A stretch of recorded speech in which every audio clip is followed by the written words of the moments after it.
the warfare are not carnal, but they are mighty, mighty through God. When you fight using the sword of the Spirit, every stronghold must come down. Aupenga ole tawa, ele faletino, aimatautia, ile mana ole atua, bea etau, ile pelu ole nganga, olo maua lulunga ele petia. Aupenga ole tawa, eleba ai matautia, le mana ole atua, bea etau, ile pelu ole nganga, olo maua lulunga ele petia. Ia tatalo ile mana ole ua fium. Ia tatalo ile mana ole ua fium ai sisia olima mavi ale ali tatalo ile mana ole ua fium. Ia pepes ile mana ole ua fium. Ia pepes ile mana ole ua fium.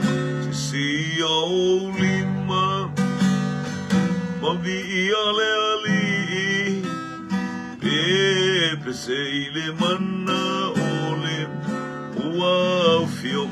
Ia launga ile mana ole ua fium. Ia launga ile mana ole ua fium. Ai sia olima mavi ale ali launga ile mana ole ua fium. Ia launga ile mana ole ua fium. Ia launga ile mana ole ua fium. Ai sia olima mavi ale ali launga ile mana ole ua fium. Ia la mo elo matou toma matou fanene elo sua fa ia ele noa matou mo mia lau faunga nei vaenga o le uli o ia lau fa nau tu faina. Haleluia. O tau saminga fale nganga le per matou ia ile ai mainu mau le ala so vai nga le tu penga tu failangi ia ia u famlianga ile mene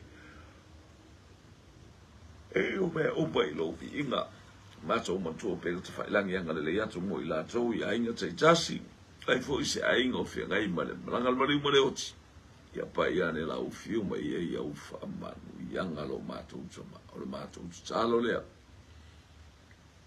fa mai se ma fa fana e nga ngola u fiu no Yesu. Amen. Ia ole fatalo fal nei vaenga ole tae o matango fie ia pole uli fu tatu saul vale atu le uli vai inga mai tau mafutanga lo inga fafenga ile aso male aso a watali nga aso ia se ane il fia male oli ia le umano tali le sua ile maluta ya fa le nganga ese almana ia io tal no ia pele ai foi sau malu cha foi sau lotu apa ia ilo me ai na woia Seleman na ia sole o e pe ai pe so stay mi a te tari suai fai lau lotu ia fai se lotu ia ai wani e nau tele ia ai fale tonu ai praise God. Hallelujah. Ia le li o te lo le fia mo mai tau I samone man tango feel tau I samone lo tu fafo. Praise God. Ia matango feel tau lau tasi le matangi o e fafo mai lau tasi le matangi.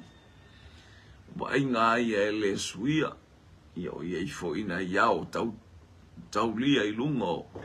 Hallelujah o le langi aele o palasi ni wanga tala ia fo mai pe teru ilan tu si lual pe teru ar mta upo lua pe ale ango tato wolanga e pe o le au fo elele pe o fafua se ono o I tangata e au le tanga mea au popo ia e fai fo ele ai mani nei ti munga e palasi mai o auli fe avea I matangi ia o mea nai fa api fa atupu ai ni te I o tangata ia ele ia mani mea o ia I fa pe na alto o tele o tangata sa vali mai nei ia eso ia langa o le talo le tau le na lega bo bia mai ele ia ta bo bia mai so gal fa fengai ni ia le tu operation so apato ase kile le lampar kabaro langa ele alu la mo li pe o to we alu le pe o to we alu mo me remote for a remote mo li langas ele o mana mia ni mea na remote na e fo ai le sta mai titile remote ia ya fa le tun ia vi ele nei tai au nei vai ngola uli fa tai fo ino fo talo ia ile tai mi male tai mi fa tai fo ile mantuo tato tai ile tai il malol palmia ao ia isinga ngase male apolo to fanga ia le li fa tai tato mantuo si o tato to ma palmia o ia I fa le mai ni usila anga le le atua tu le poto I overafa o ia le fa malolonga le oli wana nafi o le nei aso tai o le fa bau pa ia tu pa iane pa ifo ia to fo I mo to fo linga au le to tio ia sil tato to ma hallelujah mata o le asimai o le tangata no fo le u le mai o tangata ia leva ai le ma atom tato o asil mai o to folinga mata ngo fie I sanga vi ia le tua I me uma ia o le tato o le talana le tau uso o le talana ile tau o I lai vai telefone mele o te o vai atu ia usanga lai atu mai o te unga lo foi o nei le afiafi ele faia le taulanga afiafi ia o watu e tau sanga tau wata li ia lo saka ia ma nei ale fai fo iole o le pokalame ia maf ia ai sanga ia le to ia le simerna e te fata mala tele le alu le fa lo fa tau mai ni usanga sa lo saka o sakanga la usanga e tatala tele sa usaka mo le pa o le tele o sanga e saka tangata mana ia a la ulea fai sanga ina ia utilo le ia tangro lea ia poi tolu pe poi lua pe poi tolu ala por sanga poi tolu a lua ia o ka sole fe pe ia o tangata solo fai fato anga sanga ta ilo fo tangata la fai ia por kalame nei tono Israel ia pe tusa fo yo si fa mo yanga le wa mo ya fai ia usanga io ia o le uti loa e la kiliba atu ara sanga pe o ina ia la watu tato wainga o sole wo kalangoari talo fa fua iona bi ia leli ma venga I fereti mo se talo fa na I fianga talo fa o be au lo sunga va venga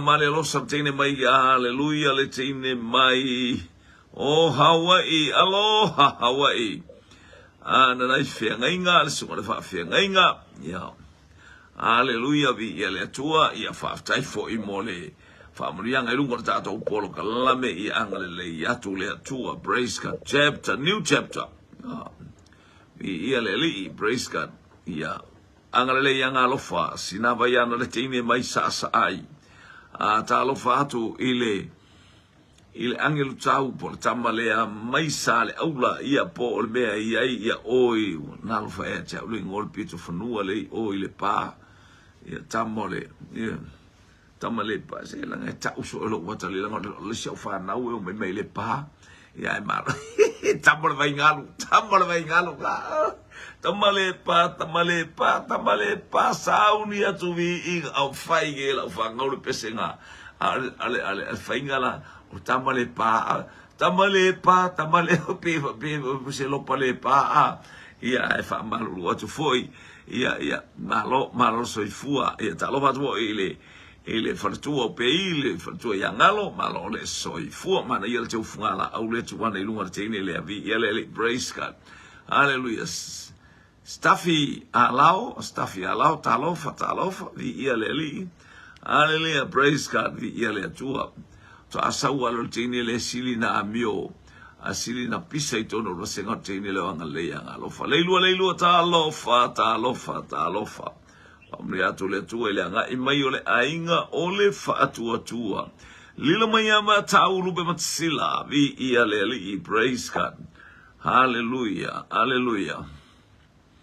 glory faftai naif fengainga vi ia le li ia olo manuia al palmia faftai tele lava mai faftai lau sunga le angi tau langa oe nai tai fono i nai tau na sulau sunga e faisi ta talo i le pale mia o le tūna le tai fono o sofa tasi ia a o tau i New Zealand ia e tu ia tu e mātou le muli papanga ni ia le li ia talo faina i tangata ia e taltal nova ia usanga ua se ua leifo i se mena le tu atu ilunga sanga ua hallelujah Ana Maria Nelson lenga tasia talofa niva laupua di ia le li praise God afiane va isa usupo wonton soup hallelujah macaroni soup pole afato soup soane va isa utekite yo soup oh praise God ayala sau ia tamo fo ia combination soup niva laupua talofa ia praise God ia li tus ula vale que le kapanga nga isori ia fa aksole e fai fi awol il natin titieli il nat ortenina o anga le ia nga lo fortene pese la ngo tangata io lo mato nu e mai fatu mai pese mai to ina lo to le forta le tim ia le Manu ia samonei o lo iele anga lei o le atuangi mali le matangi le taimil nei ia umana la utasi ala o fa beatu o lo wangi mali mai savili le tu isa e ngai masifo hallelujah o lo iele manu ia o le atua praise God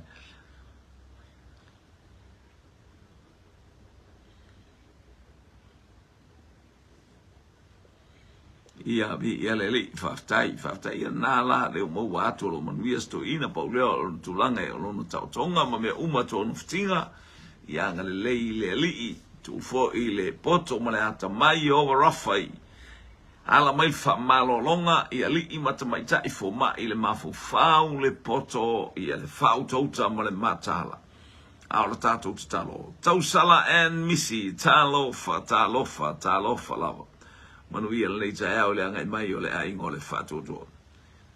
Ia, whale ia amato le mele o le seafood, o le corn seafood soup. Mele te li Hawaii. E alana le fia mato i le mele o le seafood, ai mai se la le kamai ale o le ula, ale a mai le ula. Ia langa mato masangi to inga ula fo ia e.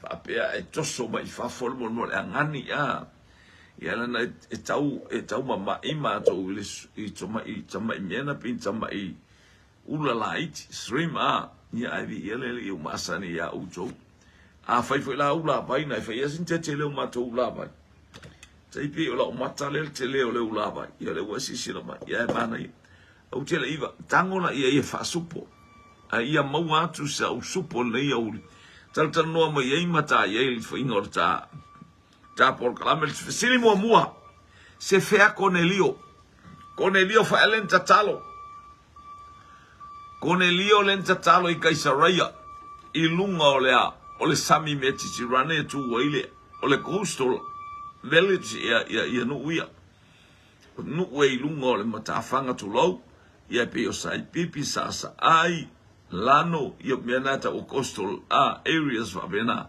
ia lunga no mo le matafanga o ne ia pe fo tu wile pa sale apanga ale oai lea praise God o fea sa wai Cornelio ai mai no e mama ole ala hallelujah ia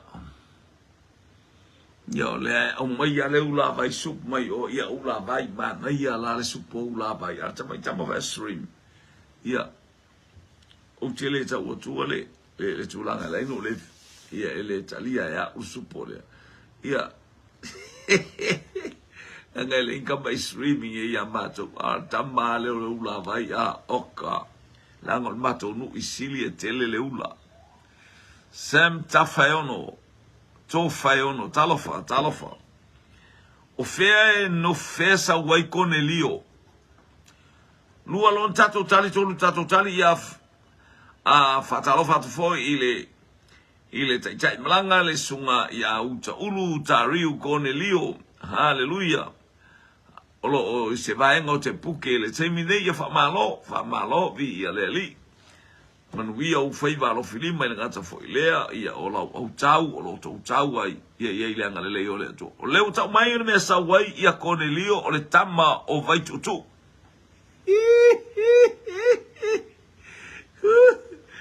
tamale pa sauni ai vi inga I pese ro la fa na wi ta va lo tunga tali mo su le pese tamale pa fa pe se lo pa le pa po se lo pa upa au fa lo le tamale pa au ta so o tama ia le fa tu ale o sau ia tamale vai tu pepa en roso talofa ngalo le o se e mai le ulua Itali o Kaisarea au el no vato no foi lunga I Kaisarea ina le ai le o Kaisarea mana ia tali fa tai foi le tau foi mai ole sina talo ia porto fine vi ia le malia tau I talofa hallelujah o fea le nu o Cornelio ole ainga o Utaia e ana le aina po Israel ole ayo Israel po Utaia le aile ta o Kaisarea ole nu monia esa westama le o Cornelio le fia mo batu ai mai no e mama ole ala bua loni le toi ina mai male poni hallelujah so le o popole atu yate oi la uta faunga le no batu alu le ba fa pe le telu le va isa va ison ala no popole la ngole vai nu ule wo batu e tu mai ye fai asi so nei te I wa misi lau Masagi akaba ia eva tau batu le opera house ali Melison se wata fial watua I Australia ia le ia talo soi foi fa tai le ngai mai boloni ma wa tali mai amali lo satasi kure so Kaisarea tu saleni atali lua ale wo fa to Kaisarea ole nu ulea o Utaia lo se nu ulea o Cornelio ia po mo maila elo le nu ulea o Cornelio Jessica sale utongi mata tule hallelujah ai mainu e mamma ole ala e tasi los tali sao tali lor tato hallelujah ai mainu e mamma ole ala praise God fese nu ole tamaloa hallelujah o Cornelio le na aulan tatalo ile tua manongi me na te fia ele ngata in tatalo wa tili le sala iluma ole atua monia ole manongi ole ola yo o tua ile ola o fese nu o Cornelio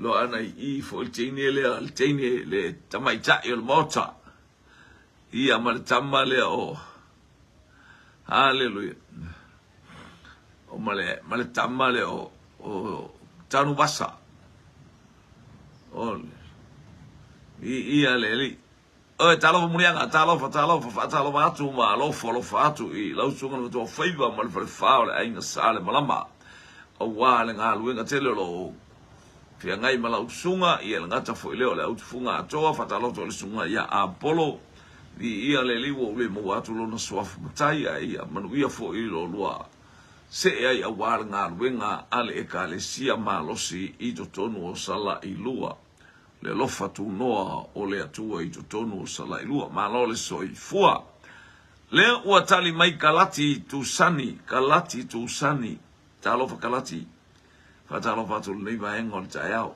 ye ile angale le yo le to mo ye ile pa ile atua malo hallelujah yangale le atua mali tawi piano and lino mulipola talo fa tali mai kalati o Italia ua tali le tato ufsili o Italia po Roma o tangata mai Italia o tangata nei o kovana nei mai le nu o Italia mai le nu o Roma o le lau mua o Italia o le atunu tele hallelujah o le atunu e fia I sa tauro le ua o se lo le kaka kaka I sa tauro hallelujah le mo mai I le sunga ya kalati tu sani o le suafa mai le fanga ia fa malu atu ia le te aso ia o kalati ia fo il tangata le ngo ia kalati sa matu tua o I tu fui opa o le uso mai ia bao ia le o tali mai Anthony Tanumasa Italia hallelujah Italia ia ma ai oi pa u taulu ma lo le lalo le I lalo le o le kiwi ia ma tal no el dato por calave o te ua pa u oi ia o nei fo I elo a ongalo faltua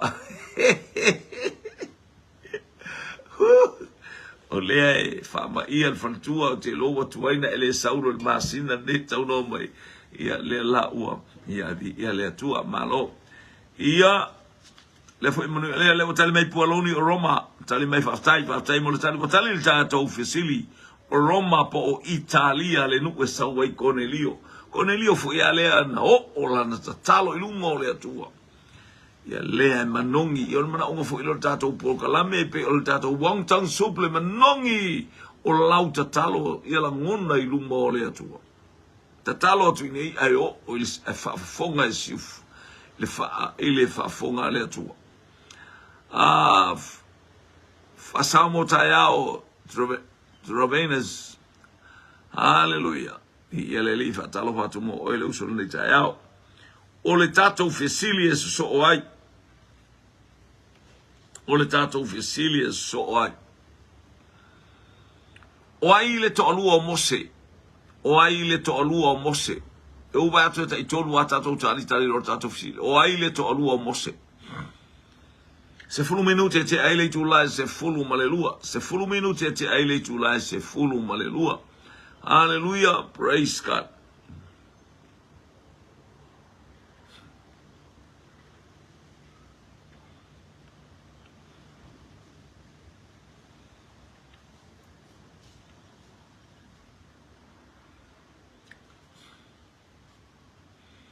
hallelujah te mi samonei sumantasi minuti te aile tu la se fulu malelua vai ainga mamai tau maftanga le whanau le atua ia awheane sau supo whalenganga ioe le o tali mai ngalo o se pora tali mai ia le teine lea mai wiri o se pora ia wala awa tu fo ia te o le faltua ia pai fo ima e alo e asi le ngase o le tatou pale mia ia le atua ia o matama le o preta a faselua taitai ia le li te talo whaftai lava i whamalolonga le atua mosi o tatou ta mapa le mia Anthony Carlton wasa, maletali se pora. Tolu tatou tali le ua nga I mai il o lua.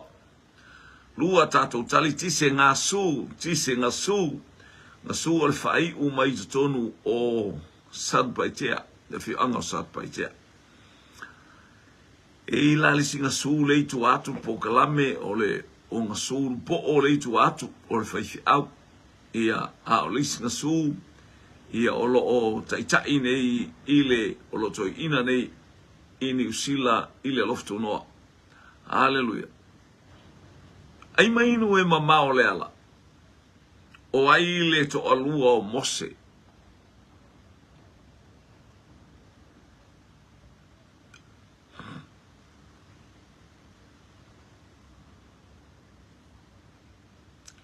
Sulu tia ti se leni. Sulu tia ti se leni ta alofa.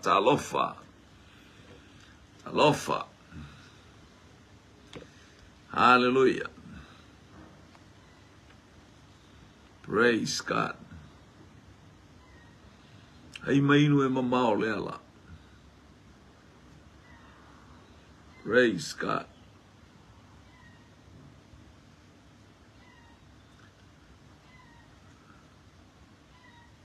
Sini tawati. Ia. Se va at pepe si stato Charlie. Hallelujah.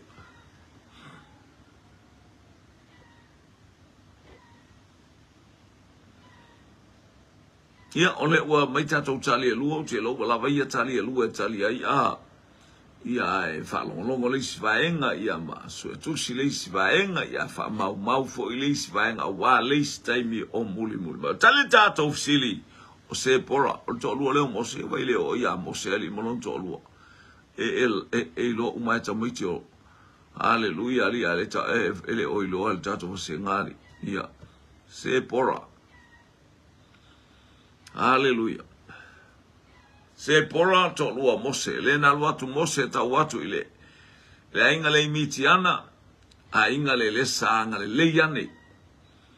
O te initi tau futuli la to maafman la to ma. O eva ai tangata na fisosoani ya te uto. Ai. Ia no maile matauli o tu maanga nu ia po ai al teine te fiaru ia ia amata al teine matua na alu rol teine matua se pora. Ile no nofo ma Mose fa pena fo itamo Yakopo na fili ya te ia Russell ia ai te ufomalito ina o lapa na o le tu maleanga anu nei ia batu le tangata matua teine matua ia na mai le teine matua mau upu tu ilangi I talofa ni ia le atua wa tali le fisili o le teine matua o se pora no foi Mose ia mangalue pese ia o ina bala au le atua ia te ia Mose ia talau se vai e saue abele fi au le ia o le isia tatou fisili na usuma 5 minuti e te ai le tu lai se fulma le ainga o iutaia o le ale ainga iutaia I le masina hallelujah o atara o le ainga le na faile taimi o e seta ma le tamalo o more te kai.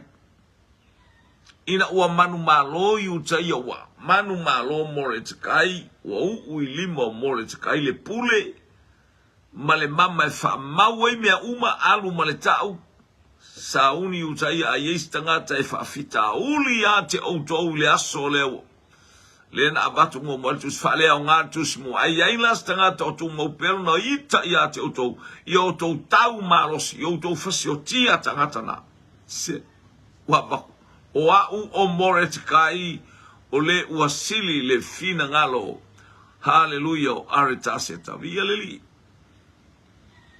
e sele mana ia talo fa ana pestasa muelu vi ia leli tatise.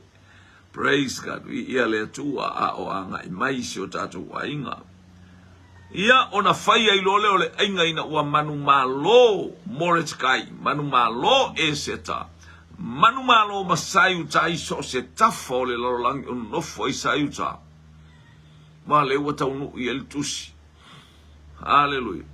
Mo fai fo ila le inga tele a sayu ta lo no fai fatasi ma isu sana le maota le ia. Mauta o Persia le iai e seta ma Moretkai. fai ai le ainga tele lau. O le ale ta o le ainga lea. O le ale ingo le ainga lea. Fai le masina o atara. Ia. Ia leli. Susana Fetalinga Pula Vinaka.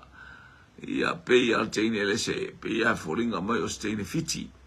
Samoa a toa al fiti le fa punga le fa talofa. Ia Pula Vinaki malo le lei. Tamasi. O ia le ai esse alme il tamasi ia. Ia praise ai fa marulu atu pe afese. Lola ni mania talofa. Leu tali mai Anthony o Prima ia tali mai ngalo o Purin.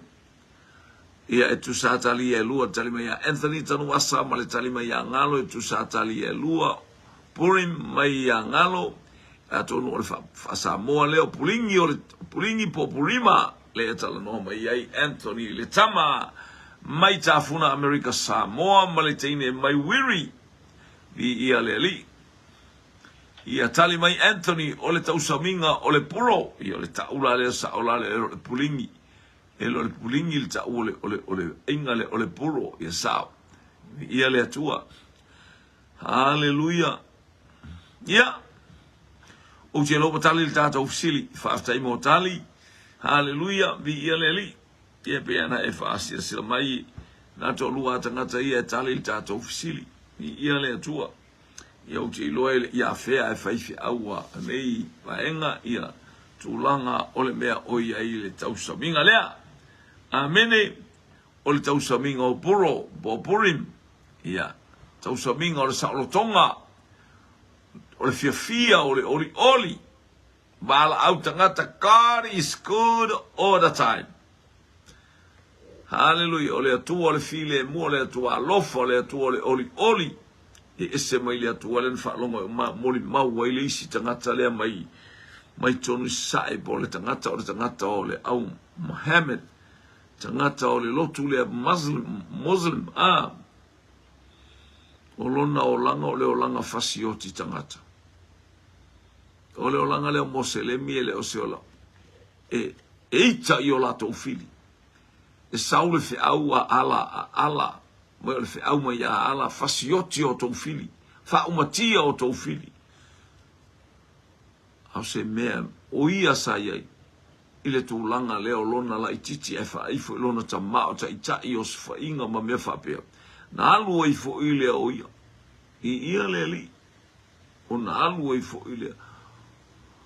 O le puro ile aso sfulufao le masina o atara o whaftai ngalo, whaftai mole. Whaawawina meo le tatou tali mata mo fie e seta Ioapo Sakaria ma lo le soifua. Pila le whatai te o le ute e mori mau ia te o e lau whaalongonongo ese le mana i o le mori mau o le tangata. Tangata mai tono alapi. E te talo le mea e whaia lato. Ele aina le paua le mea lato te whaia o le tali ma fasioti o lato fili Jerusalema Amerika o isi tangata Amerika polang la ko mefia maua se ingo le Amerika. Oki ile lato o le taimilianas na la vea i Amerika ile asoiva ile pola soiva ya le na tupu mo il fala bella oka ia le tupu mo il fala le sumo tupu tausa oka se la ko si siva mo le fia as me fate ia ile lato la na wo ile lato lista ngata na ile sana wo ai lato tala ia tu po mai ala tu tala ia tu so afo Yesu ale ala ku ya ke o ia le fia so enka ka na ke fasiokia ka isa la e te ia watu o e tau afo mai te ia watu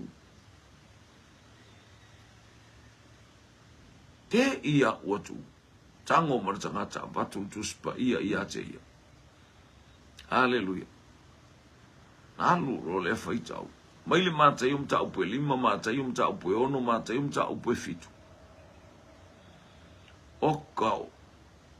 Oka se feke e nga i o le mea. O le fite na i fo i o le tala lo lato watua ia fasioki o la confidi. A o le ai fai mai le tala Yesu ia e fa manuia atu i lo ufidi.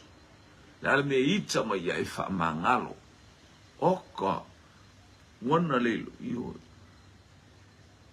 wana ele me tu to fo ilisia na wo le vola le na te lola tala no a le mana ona te fasiotia le tangata le ale wo watu ale fa fena sa wacha ke lo a unga fasioki ar ka ngaka e isala e tawa ye ke le manga o ale u fa tangu e faita u tu sile le ana ia faita u fa ma ngalo I lo fili fa ma no ia ye o ita mai bakua ese ma mao le wana iloa ia fa I watu apupu watu le wana iloa ele mafaya e ala ona fa ma Mohammed ona no maua se file mupe fa mangalo stangata na o Yesu lava tangata o ye ita mai fa manuia atu ya te ilato o ye fetu mai fa manuia ya te ilato se mea e ofo ai o asos fumar fa o yu lai lu afe maritasi na fa ola ina el tangata le okale mana I ola na moli te moli mau e alu to tonu le va tonu tangata amio le tangata pongi sala to te le oilo le wingo ke riso ma le fe auta la tala le atu I le tato wa aila ia hallelujah le mela no fo mai matangata le tato te fa longo pe I fa longo pe tau fo I mamisa o lo tato fa longo pe vi le onisi malo te e ai ale malo le fa ye le tau le ai o le malo le atua a e la I tau le o la te e le atua e te le no fu e fa pe o le atua anga le anga o le atua o le fa masino a mioton wa sau le atua o le tala tu spaia hallelujah pro e ave hallelujah e fo ina tu le atua ile manufe ai hallelujah se fa longo tangata ioe mai atu I mea o mea le tila atu o tupu mfale ioe le manufe ai na te fia va venga o tu mai fa pena ioe tangata le ana le tuspa ia o ifo le manufe ai ia leli io ani fa la o ani mea tupu puno matatalo la sila flipe ke oki ala te tatalo le atua ia elo fa mai il mato ainga ioe ia leli ala te tatalo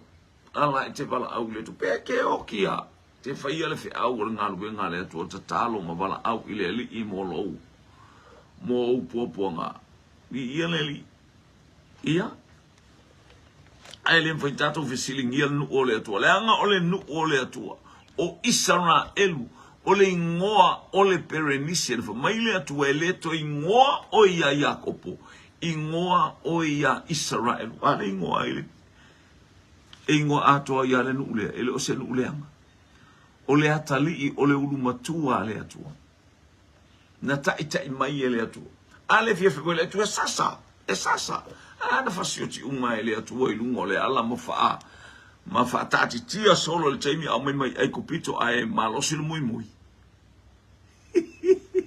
ai malosi le muy ia le Atala batu ia vanese mai a elefo ia leli ia angala ia tu le tua ile ainga o le ia vanese hallelujah ia le tua lo fatu ile ainga praise God hallelujah o le tato ofisili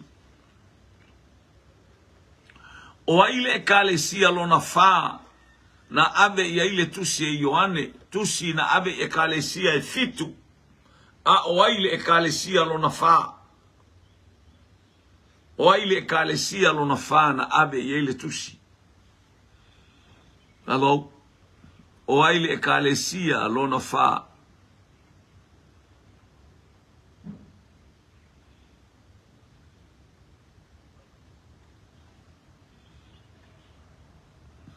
talofa Susana Fitalainga talofa Jessica hallelujah Salaina oloa talofa tofua e seta yo apo talofa Sakaria afa eseleniu tamasavali hallelujah sului tamasavali sului bi ele tua praise God e wala tu tato ofisili o aile ekalesia. Haleluia. E fitu ekalesia na ave Ioane le tusi la tusi falinga. A o lef silimo oile neia uli. O aile ekalesia lona fa. Talova J. Jimmy Brown, William, talova lava BLL. Praise God.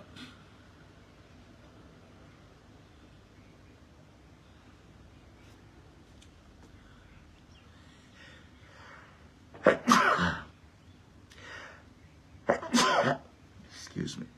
BLL.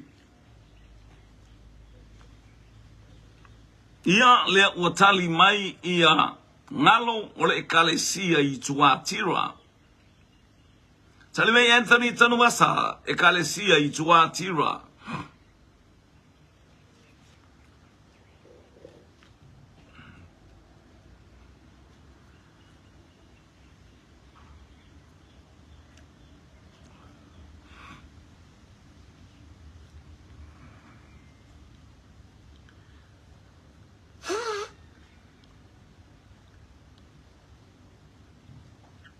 Ekalesia I Tuatira. Ngalo tusia falinga mtapwe lua faipa sumale value ole lua sumale iwa Tuatira. Ai mainu e mamao le ala Susana Fetalainga Tuatira. Josephine Maria Hunt Tuatira. Ia leli. Praise God.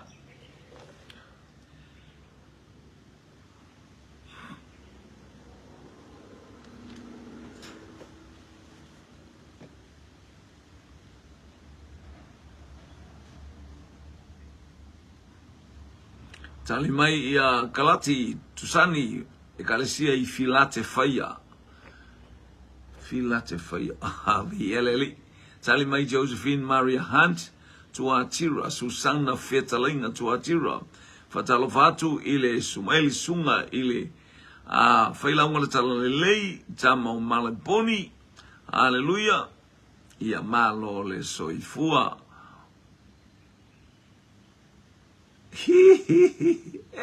Ole kalesia mai manurewa. Ole, ayo tau su ese mea ayo le auli ale manurewa. Ale taitai ayo la FPC ya is taitai tau su enga ose mea ai. Sili tau le alo, talofa. Talofa tia fau, lau sunga ile faila unga ole tala le lei. Hallelujah. Mi ia manuia fo li tapena atu, awale ta atu upolo kalame so ai. Keleli. Hallelujah, lo manuia tato I Samoa nei. Anga e tuai lau polo kalame ai mainu e mamao le ala. Ile a uli le tau sumalua I ole o le aso muli nei. Hallelujah, le nei masina se tema whaftai ile atua I ana whamluanga. Ia malona au la vea e malona au ta ita I ate I tato. Mai lava le amatangore nei masina se ia o mai le toi aso nei. Ya ileanga le leo le tua manuia u fuofanga. Hallelujah. Of baba yatu ai ile fai ungo neiva yaso. A matala le masina fowo kistopa. Ile aso tayao. Ia beata ite atu al soi fo maleola. Vi ia leli. Talil tato fisili. Ole ekalesia I Tuatira. Ole ekalesia I Tuatira. Ekalesia. Ole kalesia le Tuatira, ole kalesia lona fale le fatusa mai o tou ese mowinga o esa pela. Ole kalesia na fatu ele fafine. Le fafine le sa ilunga ole au vai Filipi. Ia le fafine na le sa fatau iepa auli ai.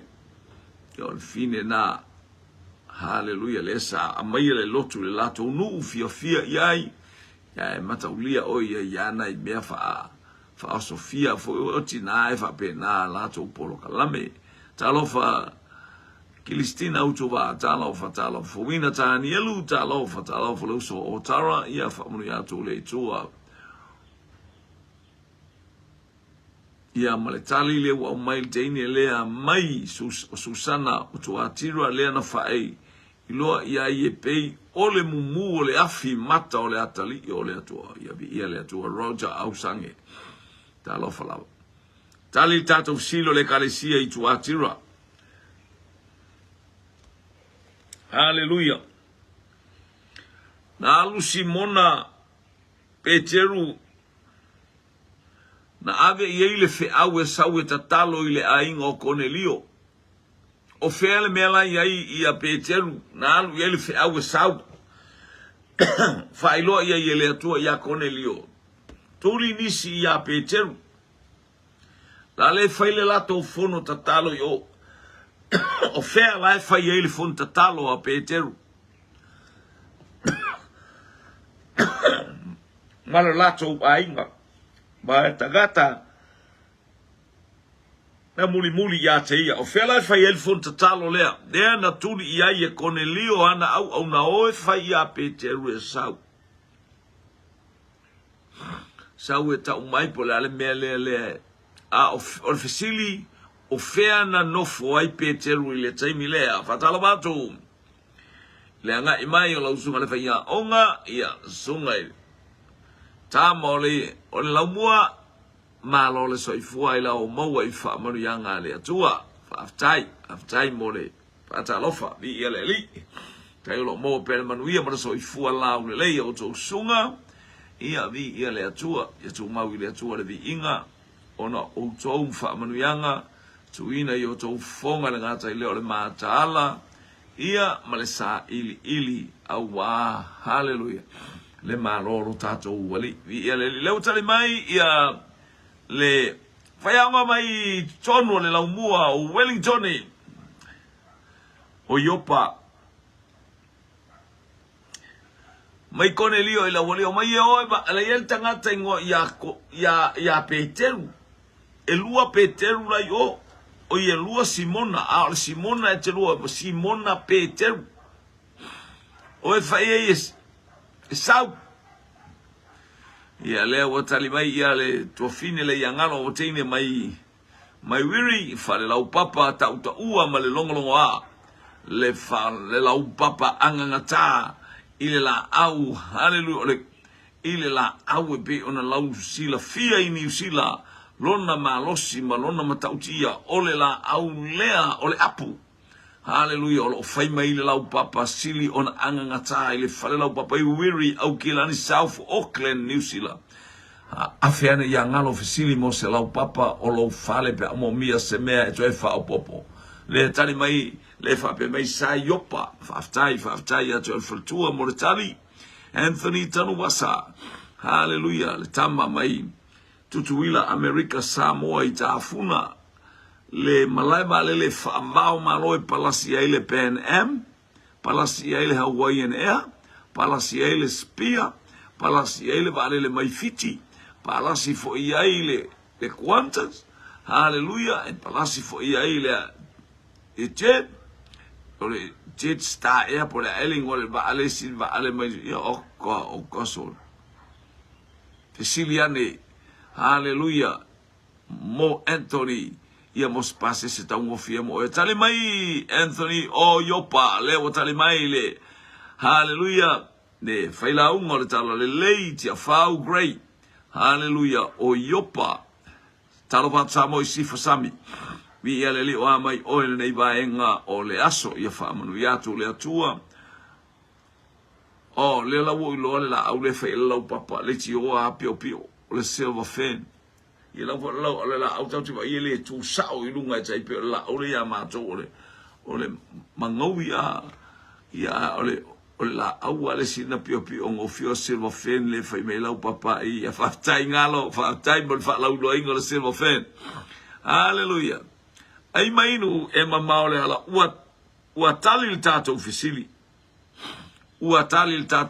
o Iopa sa tatalo ai ia Peteru ia ile ainga leo tamalo simosi ia ile ainga le foi Simona ia ona alu leo tale malama fa ia Simona Peteru sau Simona Peteru lo si Simona in sau ile foa i le matango fio le atua ia ile fa unga le atua mamomoli mole ainga hallelujah pia la taita i mai Peteru le nganga pa ia pia ole sa umala na ato fo esa ako moli mala ako ku aba mala ako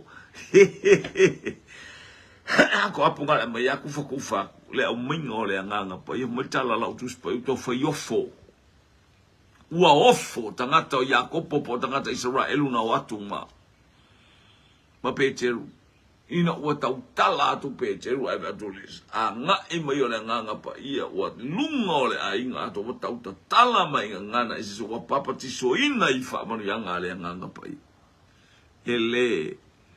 ele fa ilonga tangata le atua a leo tali sa nofo o ia Iopa o Iopa o le ai haleluya le ai maloi mea tau fa tau inga haleluya mai le tafa ma le itu o le atu Europa a nga ima isae haleluya ye tele tangata pu e yo la toba ye bi mo i nga pu e ka ba arka ko ka mo fa le nga ru ta se sa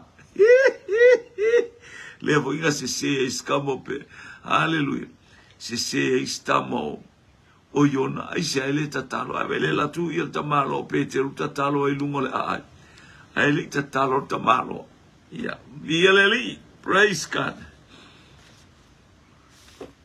o ele ngona matangi na tai ai Paulo malana au malanga haleluya fulu faso em tau pelo sumar fitu tusia haleluya ngalwe ngala wa apostolo tau pelo sumar fitu ai le ngona matangi na ye tonu inga na tai ai Paulo fatai Susana fatai Iopa fatai tele amortalia Iopa haleluya ya fatai lo manuia oe ya bi yeleli praise God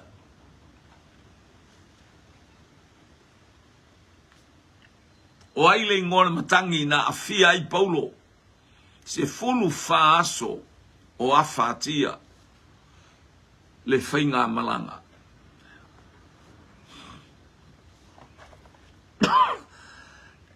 O le matangi a ngai mai le tu i mātu i sasae o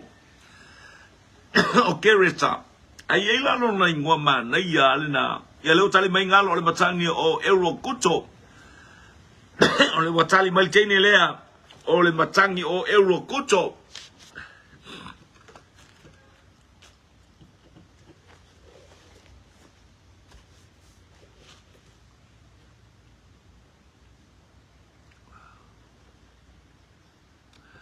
Tasi tato tali mai angalo se misi. Aftai a ele lango masani teine ele. I matangi e tai a le silver fern. Tali mai Susana o Eurokuto. Tali mai Josephine Maria Hans. Eurokuto. Ai mainu e mamao le ala.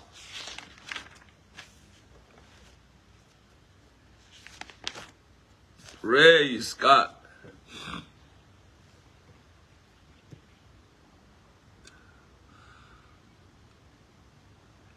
Ia lea fo watali mai, ia le tamale mai Amerika Samoa, ia o Anthony and Litasi Tanubasa, Eurokuto. Ia le litali tato ufsili, o le ngoang na o le matangi o Eurokuto, o le matangi mai matu isasae.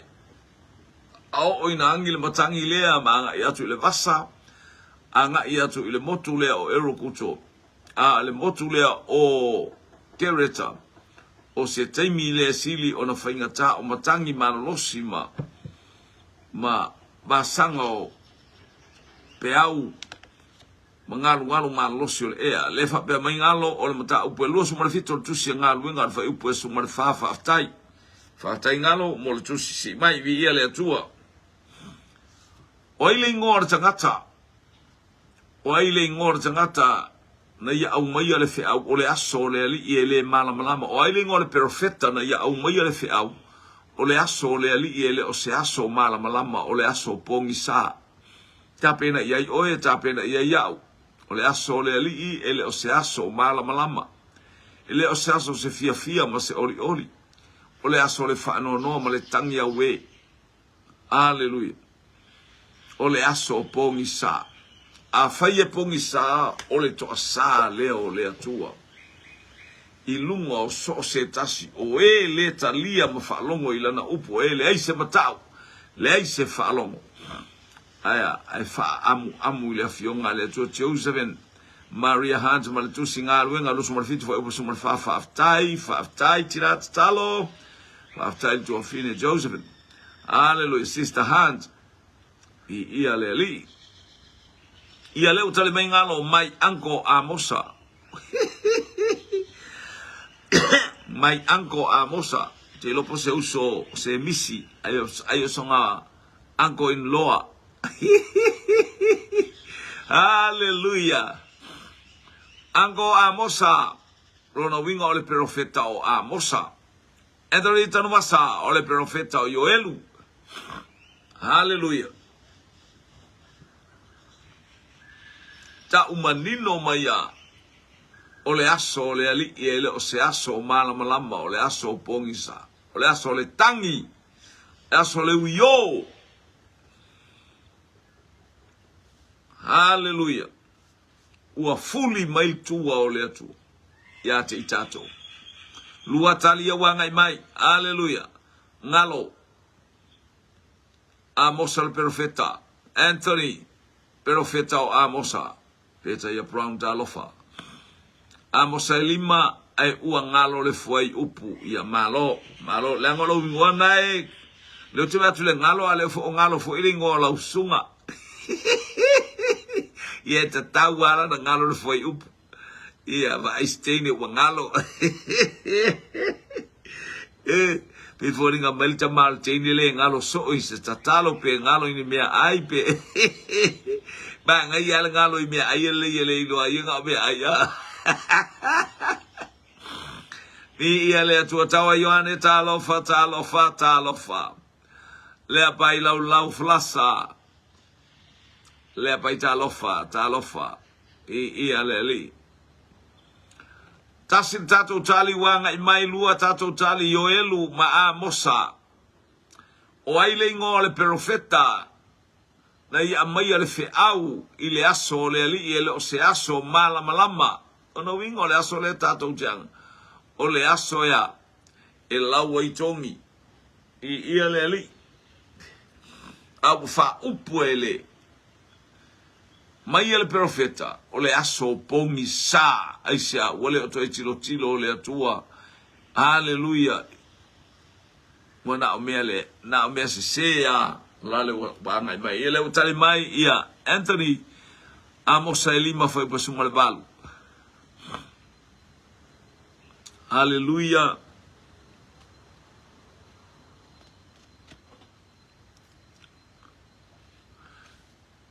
Naomi to sivi to le foa Amosa evalu fai upu iva.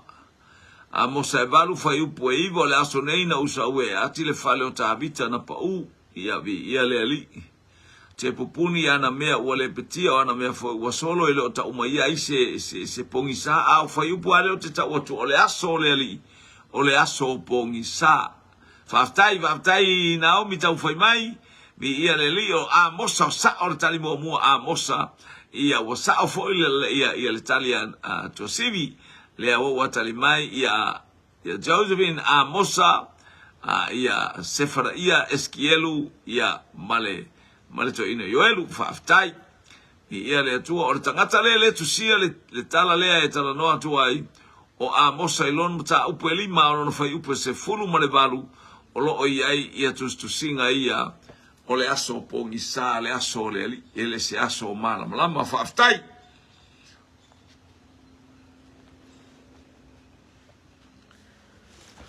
o ai le to olua mua o Salome o ai le to olua mua o le fafine o Salome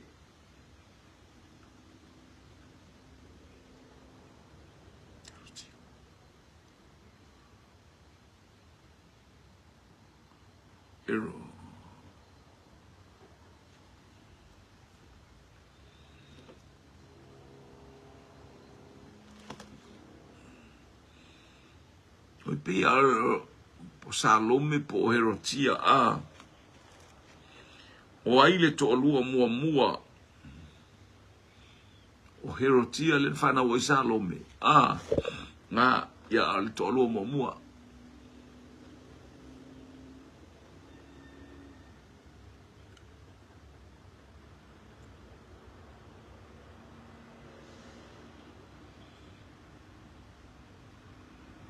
ia leli ia leo tala no mai ngalo o Herota Filippo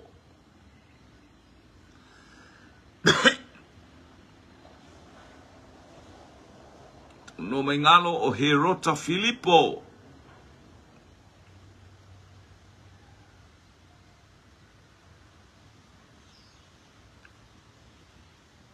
praise God Herota Filippo Taleo Salome ona lana talma lea o Herotia o ilingo. Ia o Herotia la Herotia o Salome o le tama Herotia lea na mana o i le ulu o Ioane ia. Yeah, I'm sorry. Faftai mo le soson mai. Tai mo le soson mai tatum da o ilingo o le to olua mua o Herotia. Ia lea la oi lole o tali mai o Herota Filippo lea na au mai. Haleluia o te lore tali na leo tali el tato fisili whaftai ngalo mo le tali whaftai fo I mo le soso ni mai ila tato polo kalame ia whamanuia lea tua. O te lore tato toi polo kalame lea hale o le tato toi haleluia fisili lela awina atu ia mo le nei auli o aile ingo le ala o aile ingo le ala leisi ngo o le ala I Tamaseko. O ai leisi ngo o le ala I Tamaseko o Herotia na no nofo mua ma Filippo whaftai Anthony whaftai tele lava le o atali mai tato fisili whaftai mo le tali lea malama le lei whaftai Anthony tanuasa sa o le lei le tato fisili na no nofo mo o le whamaya o Salome ia sorry na fa nau mai ai lea o le te ua toe alu le uso Filippo ia o tatou fisili le watu o le ala haleluia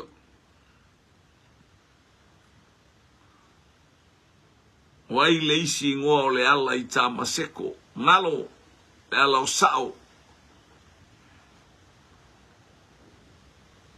talofa hine lo I matapuaina laisene e peru talofa ia leli I lolani mania haleluia ai mainu e mamao le ala haleluia o le ala I sao o ai le isi ngole le ala le na fai mai ai le atua ia Elia fa'u asa Elie fai matupu o Suria fa'u eu e fai matupu o Israel e fa'u Elisai e sui ai o e mai alu I le ala I sao ia vi ia le atu mai alu le ala I Tamaseko ia o ai le isi ngo le ala I Tamaseko kingi la fai talofa tu fo mai ama ma lo le soi foa Chema malo le ona mi ia le li ia o tato wai pisi le ata imi male ata imi le tu ua haleluia la to ya wina tu stato fisilia e lua e fai o el tato po kalame ia dina I tangata I to atau mai ia lea o le ala I Tamaseko o le ala le isao o le ala e alu I Tamaseko le isio na ingo o le ala isao ia le atua ia tatou fisili o whapopo atu ngol tatou pol kalame nei vaenga o le au uli lua tatou fisili ia tatou wawa I whatasi ina ia ngare leile atua so soari bei fo ile atua praise God whaingoa el tamaloa o Iakopo lo Natali haleluia whanau mai a Rasela le ingoa Rasela o penani e whaingoa el tamaloa o Iakopo o Peniamina o le ale winga o le ingoa o Peniamina ia Iakopo malana na ingoa le ale winga o le ingoa haleluia le ale winga o le ingoa praise God o Peniamina o penani